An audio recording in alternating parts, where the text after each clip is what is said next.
Bonjour. Alors me voilà avec vous pour cette première vidéo de Théâtre Confi. Alors qu'est-ce que c'est Théâtre Confi? Ce sont des cours d'entraînement au théâtre qui sont faits par vidéo puisque nous sommes actuellement confinés et pour pouvoir garder un entraînement, j'ai décidé de faire ces petites vidéos. Alors ces vidéos, elles vont être composées comment? Elles vont surtout vous proposer donc des exercices d'entraînement individuel.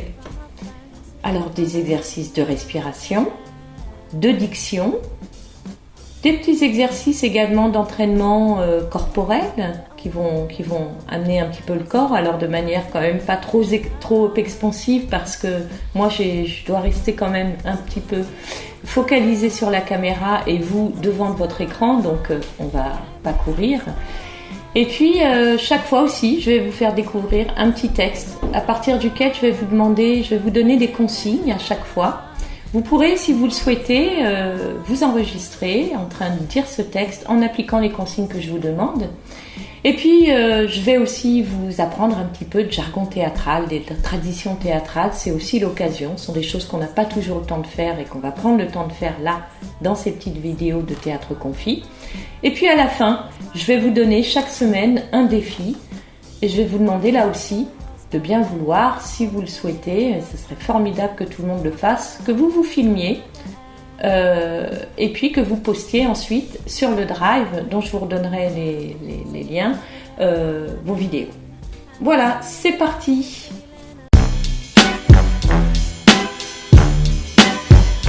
Premier exercice, la respiration. Vous allez placer votre main comme ça devant vous.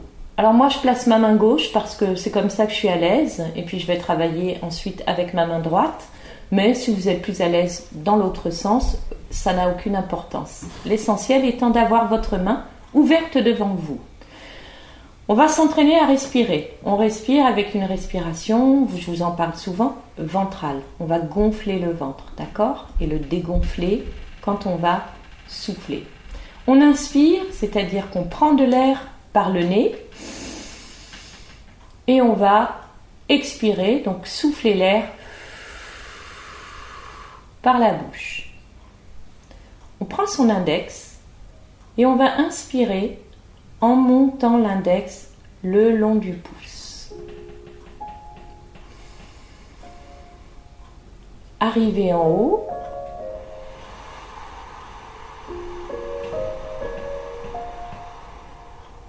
on descend jusqu'au creux en soufflant l'air.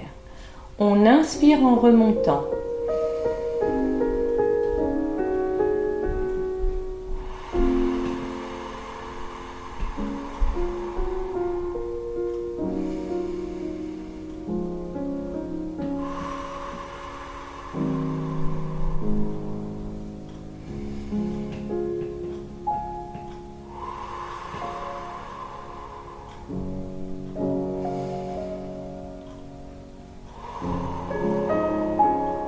Alors vous voyez, moi je vais assez lentement. Peut-être que vous avez du mal à suivre ce rythme, ça n'est pas grave. Au fur et à mesure où on fera ces exercices, vous allez voir que votre respiration, elle va devenir de plus en plus large.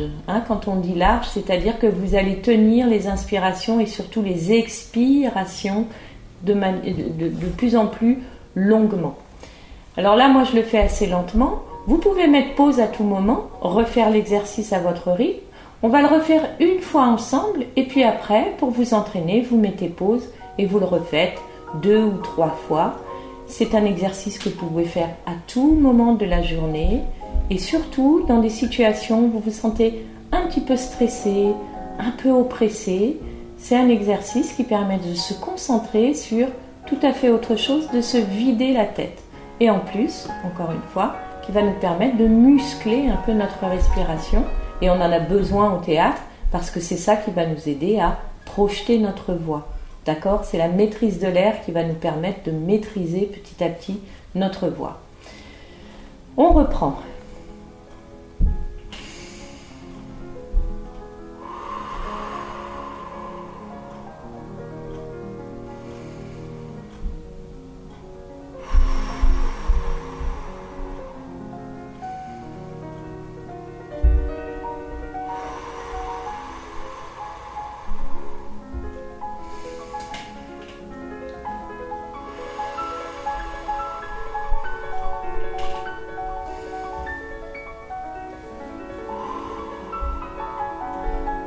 Voilà, je crois que vous avez compris l'exercice.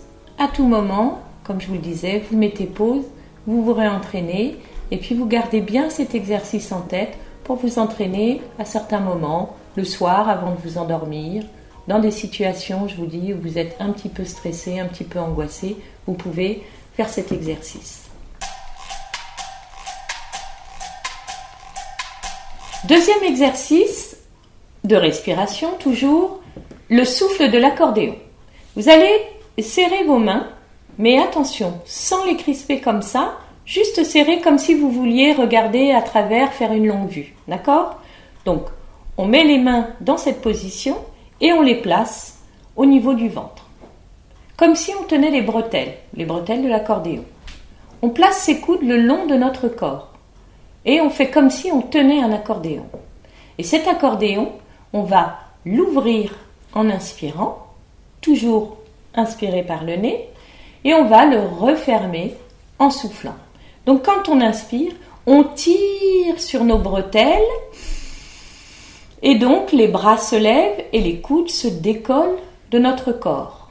Et puis on referme l'accordéon en soufflant.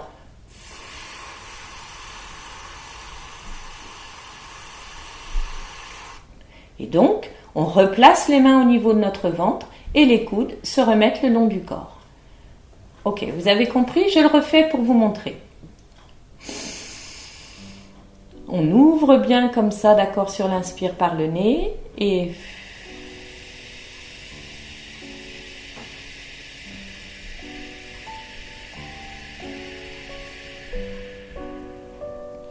vous voyez que mon expiration, c'est-à-dire le souffle, je le fais en mettant légèrement ma bouche en cul de poule, un petit peu pour faire un... D'accord? Je veux un tout petit filet d'air. Je vais essayer d'économiser comme ça mon air pour petit à petit apprendre à gérer donc ce flux d'air. On va le faire 10 fois. Je vais peut-être pas le faire 10 fois avec vous. Vous mettrez sur pause. Je le fais 1, 2 ou 3 fois pour vous montrer. Puis après, vous mettrez sur pause et vous continuez. Idéalement, il faut en faire 10. Les expires que je fais, le souffle, elles sont peut-être un petit peu longues. Ce n'est pas grave si vous n'arrivez pas à les suivre. D'accord ? Mais petit à petit, c'est ce rythme-là que vous devrez atteindre. Alors pas demain, pas après-demain, au fil du temps. D'accord ? On fait attention à avoir les épaules bien détendues. Je ne veux pas que vous soyez comme ça devant votre écran. C'est pas ça l'exercice. Ici, ça ne doit pas du tout être crispé. On vérifie que les épaules sont bien basses, bien détendues. Je place mes poings au niveau de mon ventre. Ok ?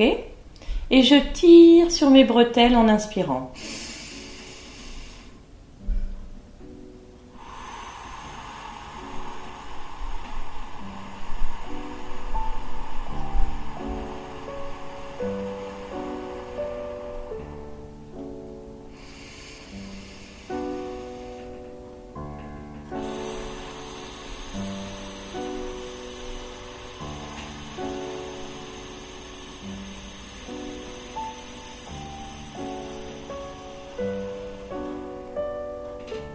Et on refait.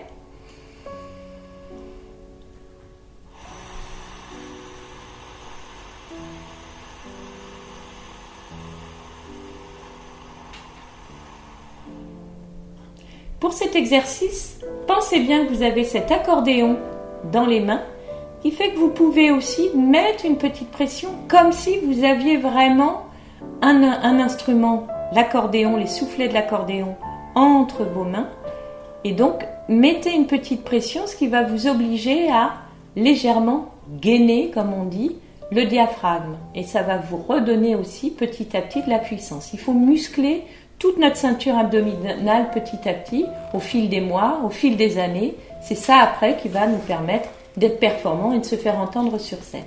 Voilà, donc faites une petite série de 10 et puis vous verrez peut-être, vérifiez toujours que vos épaules soient bien détendu et puis après vous faites une micro-pause et puis nous on va passer à la suite.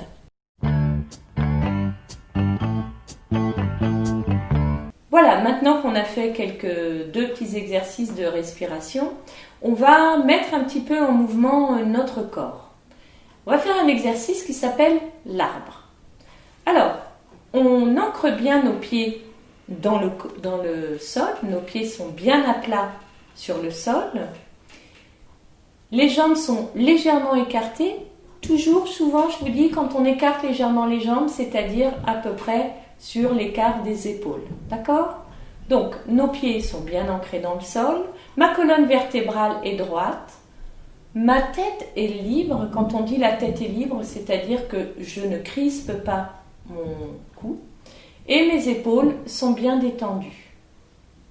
Sur la respiration, on va monter nos bras en l'air, au-dessus de notre tête, et on va s'étirer, s'étirer. Alors je refais le mouvement, mais cette fois avec l'inspiration. On inspire par le nez, et on monte les bras, et nos bras sont des branches, et au bout des branches, mes doigts sont des feuilles. Et je m'étire, je m'étire, je m'étire le plus possible. Je mets la colonne bien droite. On essaie malgré tout de garder les épaules assez libres, on ne crispe pas comme ça.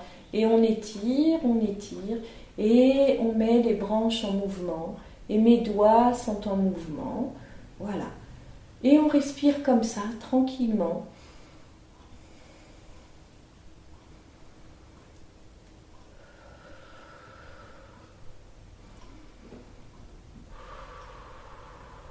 Voilà, en faisant ce mouvement. Et puis,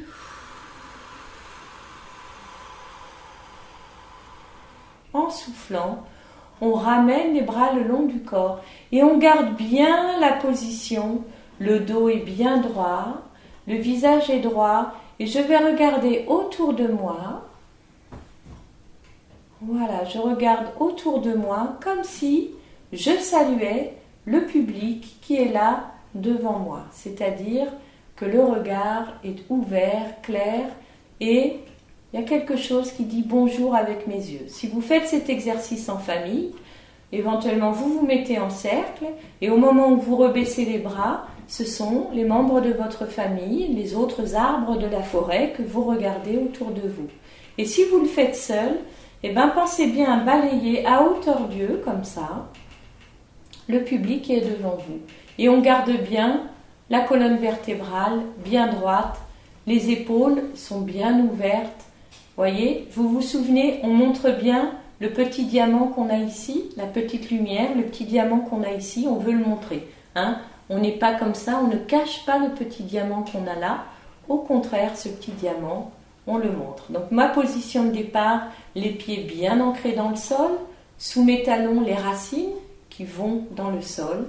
Et sur l'inspiration, mes bras montent, mes bras sont des branches, mes doigts sont les feuilles au bout des branches et je m'étire, je vais chercher le plus haut possible.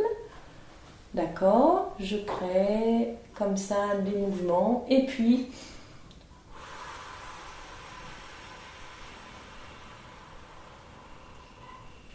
je rebaisse les bras et là je profite de la sensation, je vérifie que mes épaules sont bien détendues, ma tête est libre et pour le vérifier, je regarde autour de moi. Voilà, si il y a des gens autour de moi et sinon je m'imagine que c'est le public que je regarde autour de moi pour le saluer juste après être entré en scène. Voilà, vous pouvez refaire cet exercice en mettant pause 2 ou 3 fois, d'accord ? Vous le faites, voilà, parce que là moi je l'ai un petit peu découpé pour vous l'expliquer. Donc vous pouvez refaire ce mouvement 4, 5 fois et à chaque fois vous vraiment prenez les sensations, c'est-à-dire le fait d'avoir crispé, d'avoir été chercher en haut, ça va solliciter votre dos. Quand on repose comme ça, on profite de la présence que ça nous donne dans le dos et voilà, on vérifie que le cou est bien libre. Voilà pour cet exercice du corps en mouvement. Vous voyez, on ne peut pas faire des grands sauts et des grandes choses, mais ça vous sera très utile après pour la présence et le regard que vous pouvez avoir quand vous entrez en scène. On passe à la suite maintenant. Nous allons passer maintenant aux exercices de diction. On va travailler, vous allez voir, sur 3 syllabes, 3 phonèmes assez simples. Ta, da, la. D'accord? Ta, da, la. On va donc décliner ces 3 phonèmes, ces 3 syllabes avec toutes les voyelles. Bon, il n'y en a pas beaucoup, hein, donc ça va nous faire ta, da, la. Vous pouvez le faire avec moi. Ou déjà écouter, et on va les faire dans l'ordre, d'accord? Ta, da, la. Te, de, le. Ti, di, li. To, do, lo. Tu, du, lu. On n'hésite pas à chaque fois à bien attaquer sa consonne et à surarticuler légèrement. L'idée étant quand même de réveiller un petit peu tous nos petits muscles. Là, je ne sais pas combien de muscles. Je regarderai peut-être pour la prochaine vidéo combien de muscles on a ici dans le visage. On doit en avoir un certain nombre. Donc, c'est de réveiller un petit peu tout ça. Et puis, évidemment, du coup, pour ça, il faut surarticuler. C'est comme quand on fait de la muscu, quand on veut des gros biceps. On a tendance à exagérer les exercices pour après avoir des gros biceps. Bon, c'est pareil, alors je vous rassure, vous n'allez pas vous retrouver comme des hamsters à faire des exercices de diction. C'est juste qu'on vous comprendra un petit peu mieux sur scène. On y va. Ta, da, la. Te, de, le. Ti, di, li. To, do, lo. Tu, du, lu. On accélère un petit peu. Ta, da, la. Te, de, le. Ti, di, li. To, do, lo. Tu, du, lu. Pareil, là vous pouvez mettre pause et puis vous entraîner un petit peu. Et puis ce qu'on va essayer de faire ensuite, une fois qu'on s'est bien dit plusieurs fois, qu'on a un petit peu mâché comme ça ces petits groupes de mots, on va essayer de les dire sur une même expiration. Donc on prend de l'air et puis on y va. Ta, da, la, te, de, le, ti, di, li, to, do, lo, tu, du, lu. Probable que là vous ne puissiez pas me suivre là-dessus. Le but étant plutôt de ne pas accélérer. Ça ne sert à rien d'accélérer, ce qui vaut mieux c'est s'arrêter un petit peu plus tôt et tant pis si vous n'arrivez pas au bout. Le but c'est pas que vous arriviez comme ça au bout de votre phrase, d'accord? C'est pareil quand on fait n'importe quel sport, au début on ne tient pas longtemps sur de l'endurance, sur du footing, et puis petit à petit, à force de s'entraîner, on va donc gagner en mouvement ou en souplesse selon les choses qu'on pratique. Donc nous on va gagner petit à petit en longueur d'expire. On y va une fois. Ta, da, la, te, de, le, ti, di, li, to, do, lo, tu, du, lu. Ok? On essaie d'aller au bout comme ça sur l'expiration. Ok? Vous mettez pause, vous vous entraînez et encore une fois, le but, c'est pas de faire tadala, tidili, non. Tranquille, faites comme vous pouvez et au fil des semaines, des mois, vous y arriverez. Voilà. On va donc passer maintenant à un autre exercice de diction. On va passer maintenant au vire-langue. Alors qu'est-ce que c'est qu'un vire-langue? Certains connaissent très certainement.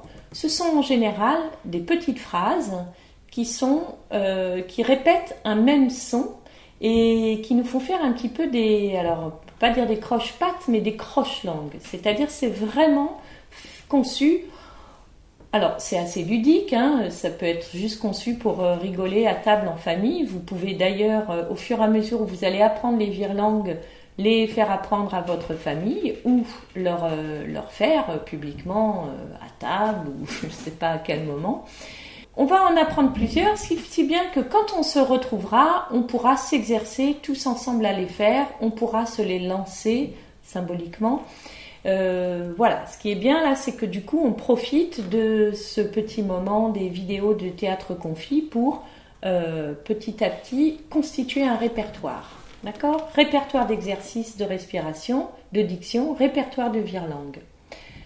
Le premier, il n'est pas facile. Alors vous verrez au fur et à mesure, j'en prendrai. Certains sont pour travailler les S et les CH, d'autres vont être pour travailler le GRE, le CRE, les différents sons comme ça. Certains vont être avec beaucoup de ON, beaucoup de UI. Voilà, à chaque fois, un son est répété dans le virelangue et ça oblige comme ça à vraiment articuler, à s'entraîner. Alors, le premier, il n'est pas facile. C'est croque 4 crevettes. On va essayer de vous l'incruster en même temps que je le dis, comme ça vous pourrez le lire, et puis je le mettrai dans les commentaires. Je vais essayer de l'incruster, sinon il sera dans les commentaires, d'accord ? Alors, je reprends. Croque 4 crevettes crues et 4 crabes creux. Croque 4 crevettes crues et 4 crabes creux. Souvent sur un virelangue, c'est bien d'aller taper ce qu'on appelle les E muets. Par exemple, là je peux dire 4 crabes creux, mais vous voyez, je risque en enlevant les E vraiment de me tromper et puis de ne pas être très clair. Alors que si je fais 4 crabes creux, vous voyez, ça me permet d'aller rebondir sur le mot suivant. Dans un premier temps, ce virelangue, vous allez le lire dans les commentaires ou vous l'avez noté sur un petit bout de papier en regardant la vidéo, vous mettez pause, je le répète une troisième fois. Croque 4 crevettes crues et 4 crabes creux. Ok ? Vous l'avez noté, vous le dites d'abord lentement, vous n'hésitez pas à surarticuler et au fur et à mesure où vous vous sentez à l'aise, vous allez accélérer. D'accord ? Croque 4 crevettes crues et 4 crabes creux. Croque. Et à chaque fois, vous le répétez et vous le dites. Si vous vous trompez, si vous vous fourchez, c'est pas grave, vous reprenez. Hein, l'essentiel étant, vraiment, là c'est pareil, hein, c'est comme des petits exercices de musculation. Donc après, on se trompe, et puis vous allez voir, à force de les répéter, évidemment, on finit par les savoir par cœur, et ça permet ensuite d'avoir toute une petite gymnastique avant de rentrer en scène ou avant de faire une impro, un exercice. Quand vous arrivez en cours, clac, clac, clac, vous pouvez vous en dire quelques-uns, vous les dire les uns aux autres, vous les faire des petits relais. Voilà, ça va constituer votre répertoire. On va passer maintenant à la suite.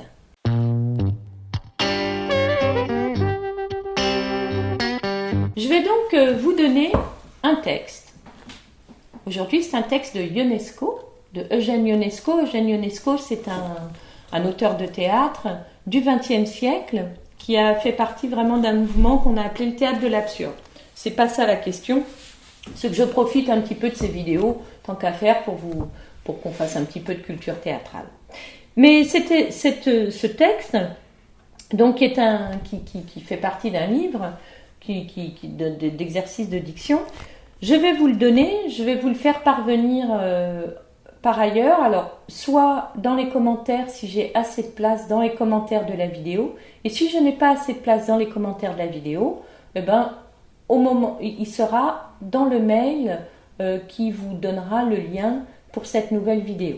D'accord ? Je mettrai d'ailleurs très certainement aussi le virelangue à l'intérieur. Je mettrai en tout cas les petits éléments dont vous avez besoin. Et je mettrai peut-être aussi les consignes que je vous demande d'appliquer sur ce texte. Je vous en fais une première lecture, d'accord, pour vous le faire découvrir en vidéo. Et puis comme ça, si vraiment il y en a qui ne l'ont pas reçu, vous prenez un papier, un crayon, puis vous notez. Non, mais vous l'aurez tous reçu, je pense. Si je n'étais pas là-bas, je serais ici, à moins que je ne sois encore ailleurs. Si je suis présent, c'est que je ne suis pas absent. En revanche, si je ne suis pas absent, c'est vraisemblablement parce que je suis présent. Si je ne t'avais pas envoyé cette lettre, si je ne te l'avais pas envoyée, si tu ne l'avais pas décachetée, si tu n'avais pas appris à lire, tu n'aurais pu prendre connaissance de ce contenu. Si je n'étais pas une jeune fille, je pourrais être une vieille fille, un bœuf, un châtaignier, une pièce de théâtre, une statue. Si je n'étais rien de tout cela, je pourrais être autre chose ou rien du tout. Si j'étais, je penserais, mais quoi?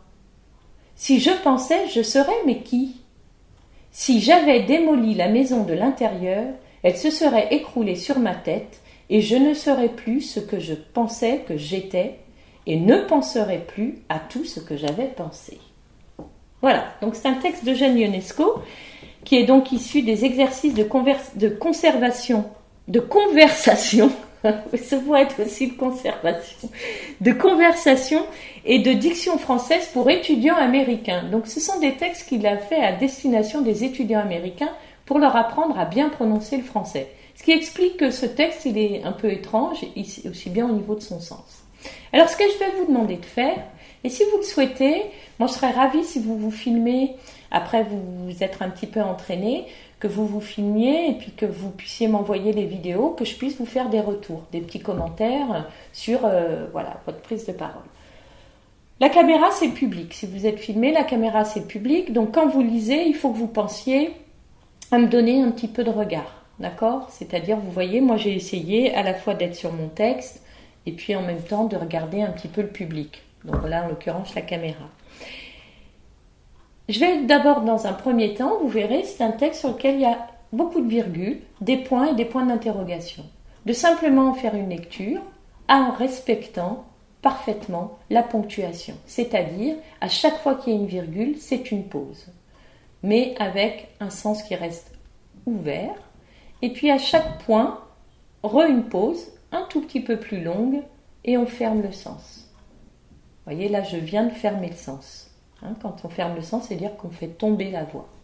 En revanche, laisser le sens ouvert, c'est comme quand on fait une énumération. J'aimerais que tu achètes au marché des framboises, des poires, des bananes, de la viande et des calamars. Vous voyez, là j'ai fermé, ma liste elle est terminée, j'ai fermé mon sens. Ok? Donc pensez, sens ouvert, c'est comme quand on fait une énumération. Et on ferme le sens quand c'est un point, c'est-à-dire, boum, c'est fini, je ferme le sens. Donc dans un premier temps, vous faites ça, vous vous entraînez. Quand vous vous sentez prêt, si vous le souhaitez, donc vous vous filmez, si vous le souhaitez ou si vous le pouvez, je sais que c'est pas toujours facile. Et puis vous me postez la vidéo. Et puis ensuite, j'aimerais bien que vous refassiez une lecture à voix haute, où vous respectez bien la ponctuation, vous allez bien doucement, et puis vous choisissez de me le faire avec une des 4 consignes suivantes, soit en étant émerveillé, donc en jouant l'émerveillement, ou alors en jouant le dégoût, ou en jouant la colère, ou encore en confidence, comme si vous disiez ça à quelqu'un presque en secret, en confidence, vraiment pour ne pas être entendu par les autres. Voilà. Donc n'hésitez pas à vous entraîner, travailler, impliquer éventuellement des membres de votre famille, s'il y en a qui sont disponibles, frères, sœurs, parents, qui veulent bien vous aider à répéter avec ces petites consignes, et puis après à vous filmer avec un téléphone. Voilà la qualité. Et puis si vous n'arrivez pas à vous filmer, au moins peut-être un enregistrement. Moi, à partir d'un enregistrement, je serai tout à fait aussi en mesure de vous faire des retours. D'accord? Et vous n'êtes pas obligé de m'annoncer ce que vous avez choisi normalement. Si vous le faites bien, je dois comprendre laquelle des 4 consignes vous avez choisi. Voilà, on passe maintenant à la suite.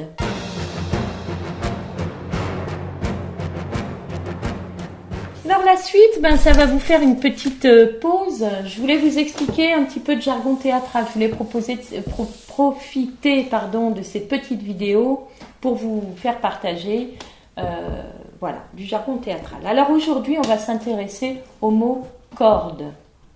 Le mot corde, c'est un mot qui est absolument interdit au théâtre. On ne peut pas, on n'a pas le droit de prononcer ce mot sur un plateau de théâtre. Alors pourtant des cordes, il y en a sur une scène de théâtre, puisque les cordes, justement, elles servent à souvent bouger des éléments de décor par un système en fait de poulies. Alors comment on fait ? On les nomme autrement. On les nomme fil, drisse. Et en fait, ça, ce sont des termes qui sont issus de la marine. Alors, on pense que en réalité, il y a beaucoup de marins. Les charpentiers de la marine sont venus souvent travailler dans les théâtres, construire les théâtres. Et donc, ils ont amené avec eux leur superstition. Or, sur un bateau, c'est un mot qu'on ne disait pas. On disait donc sur un bateau, on dit un fil, une écoute de grand voile, on dit une drisse, etc. pour nommer les cordes. Et la corde, c'était celle du pendu. Le seul moment où on est autorisé sur un bateau, enfin sur un navire ou sur une scène de théâtre à dire le mot corde, c'est précisément pour désigner cette corde du pendu. Certains disent aussi que c'est parce que les acteurs étaient souvent très pauvres. Vous savez, de tout temps, les acteurs ont été plutôt considérés. Par exemple, Molière, il n'a pas eu le droit d'être enterré en terre chrétienne. Ils étaient excommuniés, les acteurs. C'était vraiment considéré comme un métier pas du tout honorable. Et du coup, on dit que comme beaucoup étaient très pauvres, ils se pendaient parce qu'ils étaient complètement au bout du rouleau. Ça, je ne sais pas si c'est vrai. Je crois que le truc le plus plausible, c'est quand même l'histoire de la marine. Alors pour la semaine prochaine, je vais vous demander de réfléchir à qu'est-ce qu'un brigadier au théâtre. Qu'est-ce qu'un brigadier ? Vous connaissez tous probablement ce nom, mais j'aimerais que vous me disiez qu'est-ce que c'est le brigadier au théâtre. Si vous avez la réponse, vous me l'envoyez, ou bien vous attendez la semaine prochaine, ou moi je l'expliquerai dans la prochaine vidéo. Ce que c'est que le brigadier, et vous pourrez voir si vous l'aviez bien trouvé ou pas. Je le réexpliquerai de toute façon pour tout le monde.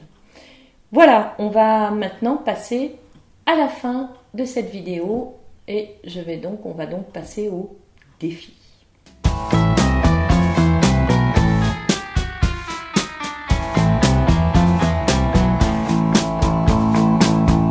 Défi de cette semaine. Vous allez devoir vous munir d'une chose très simple, une enveloppe, et dans cette enveloppe, vous mettez une feuille de papier, d'accord ? Feuille de papier blanche ou un vieux prospectus, ce que vous voulez. Cette lettre, alors ce que je vous conseille pour vous filmer, faites un plan fixe, et puis vous vous installez sur une chaise ou sur votre lit ou votre canapé, enfin voilà, un endroit de votre maison qui soit confortable, où vous soyez un petit peu tranquille. Et cette lettre, elle vous attend. Sur votre canapé, sur votre lit, sur une chaise, elle vous attend. Et je vais vous demander, donc du coup, sans parole, il n'y a pas de parole dans cette improvisation, de la découvrir. Alors cette lettre, moi j'ai besoin de savoir, quand vous la découvrez, est-ce que vous en reconnaissez l'expéditeur ? Est-ce que cette enveloppe, elle vous dit quelque chose ? Est-ce qu'il y a des choses marquées dessus qui vous indiquent d'où elle vient ? Voilà, si c'est votre banque, il y a certainement un petit tampon de la banque, mais voilà. Est-ce que vous connaissez ou pas, vous reconnaissez ou pas l'expéditeur ? Qu'il soit officiel, je veux dire que ce soit une entreprise, un organisme, un établissement ou une personne. Est-ce que vous l'attendiez, ce courrier, ou pas ? Alors vous allez me dire, mais pourquoi ? C'est vrai qu'il y a des fois où on attend soit la lettre d'un amoureux, d'une amoureuse, la lettre d'un établissement qui va vous avertir de, je sais pas, des résultats de quelque chose, par exemple. Ça peut être... Est-ce que vous l'attendiez avec impatience ou pas ? Avec patience, voilà, j'ai besoin que vous m'indiquiez un petit peu tout ça dans la manière dont vous allez regarder cette enveloppe. Ensuite, vous allez ouvrir l'enveloppe et vous allez en découvrir le contenu. Alors, dans la manière de l'ouvrir, évidemment, qu'en fonction de ce que vous nous aurez donné comme élément au départ, dans votre histoire, bah, la manière de l'ouvrir, ce ne sera pas la même en fonction de si votre lettre vous l'attendiez ou pas, si vous avez peur de ce qu'elle contient ou si vous ignorez totalement ce qu'elle contient puisque déjà vous ne savez pas qui vous l'envoie. Donc évidemment, tout ça va varier la manière dont vous allez l'ouvrir. Et puis vous allez sortir donc cette lettre et puis vous allez la lire. Pour vous-même, comme je vous le disais, il n'y a donc pas de parole. Hein. Vous découvrez le contenu de la lettre. Il faut que votre pensée soit bien claire sur ce que vous voyez. Si c'est une lettre longue, ben prenez le temps de la lire. Si c'est une information que vous découvrez très vite en fonction de ce que vous avez bâti comme histoire, ben vous le voyez tout de suite et donc c'est action-réaction. Hein. Ou voilà, d'accord ? Donc, pour résumer, vous trouvez une lettre, vous la prenez, vous nous montrez si vous l'attendiez ou non, et puis vous l'ouvrez, vous la découvrez, vous la lisez, et puis vous terminez en fonction de votre histoire. Vous êtes heureux, malheureux, déçu, agréablement surpris. Voilà, c'est-à-dire il y a un tas d'options comme ça qui vont s'ouvrir à vous. Donc je vous demanderai de me mettre vos petites vidéos dans le Drive et puis évidemment moi je vous ferai des retours et des commentaires sur vos petites prestations. Voilà, c'est fini pour aujourd'hui. J'espère que vous avez pris du plaisir à découvrir cette première vidéo de Théâtre Confi. C'est une première pour moi, comme pour vous, je crois. J'espère qu'à la fois il y en aura d'autres, mais pas trop d'autres quand même, parce que ça signifierait qu'on ne se retrouve pas tout de suite. Mais voilà, tant qu'on ne pourra pas se voir, je vais continuer donc chaque semaine à vous faire des petites vidéos sur Théâtre Confi pour que vous puissiez continuer à vous entraîner. Puis on se retrouve prochainement sur un petit rendez-vous, peut-être Zoom pour certains, pour discuter 2 petites minutes et se faire des petits coups. Voilà, à très bientôt, bisous.